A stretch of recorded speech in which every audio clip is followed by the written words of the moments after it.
Hey everybody, Simon here, and I'm here with the commentary for the second Red Nose Day special, Unikitty's Red Nose Day special, dedicated to Trevor Peacock, who a lot of you will remember as Jim from The Vicar of Dibley.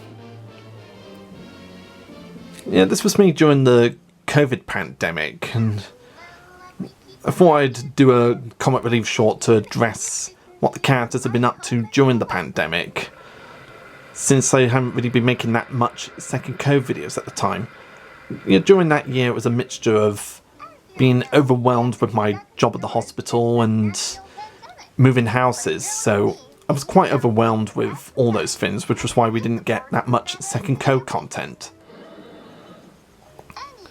But I thought I'd make this comic relief short just to show what the characters in their universe were doing during the lockdowns. And Unikitty, voiced by Blake Hawkins, takes centre stage in this one, since she's the one who's going around interviewing everybody. Most of them were bad words on the pandemic and Boris Johnson's attitude towards it. And yeah, the Boris Johnson Lord Farquaad joke. Various people on the internet had already made that joke, comparing Boris Johnson's COVID speech to Lord Farquaad from the first Shrek movie, and I thought I'd jump in on the bandwagon. And over the years it's still a funny quote, just some of you may die, but that's a sacrifice I'm willing to make. And that pretty much sums up how Boris was during the pandemic.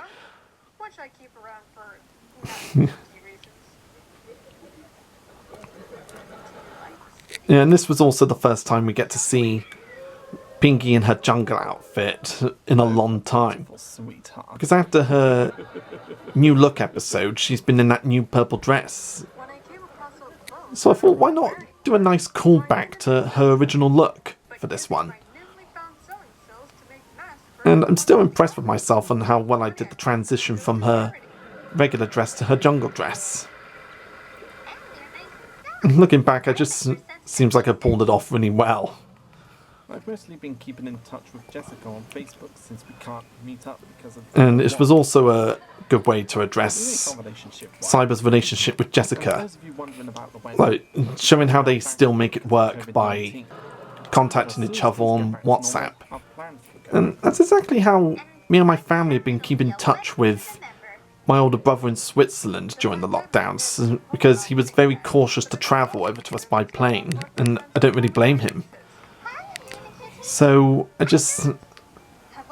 we contacted each other, me and the family, via WhatsApp. And, we just kept in contact with each other and just told each other all about the news from our ends of the world. And I thought I'd exploit that for this short, just showing how everybody still keeps in touch despite not being allowed to visit people as much during the years of the lockdowns.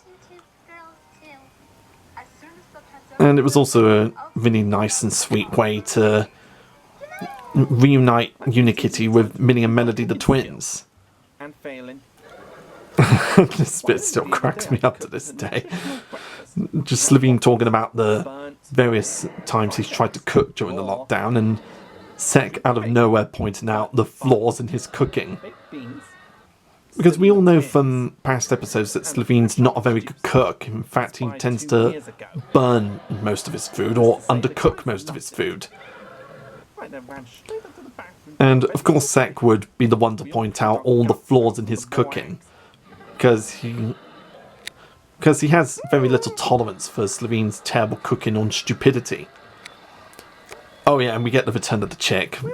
Because I pointed out in the video that we haven't actually seen the chick for years, like since the 10th anniversary special of the show. And so I tried to come up with an explanation as to where the hell he's been all that time.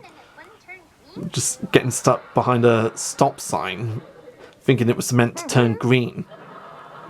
And the chick's not normally that stupid, but I just couldn't think of another good enough explanation for his absence. Next time you go to the bank, Yeah, it was just a thing that was going on at the time. I'd written a lot of plots regarding Unikitty along with Second Co, but I was running out of ideas on how to use the chick. But I'm hoping to come up with new ideas for the character, like to incorporate him more into the series when I eventually continue with episodes for the show.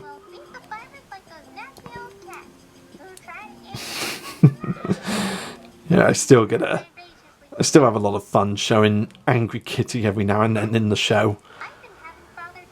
Because she's just a fun character to work with. She's got such a great range, and Blake just brings it out superbly whenever she voices the character. It's another performance that I always look forward to receiving every time I send her lines. I just always have a blast listening to her recordings because she just brings out the character so superbly. I can't think of any other YouTuber who could play the part as well as she can. And yeah, that's about it for this one. Until next time, cheerio!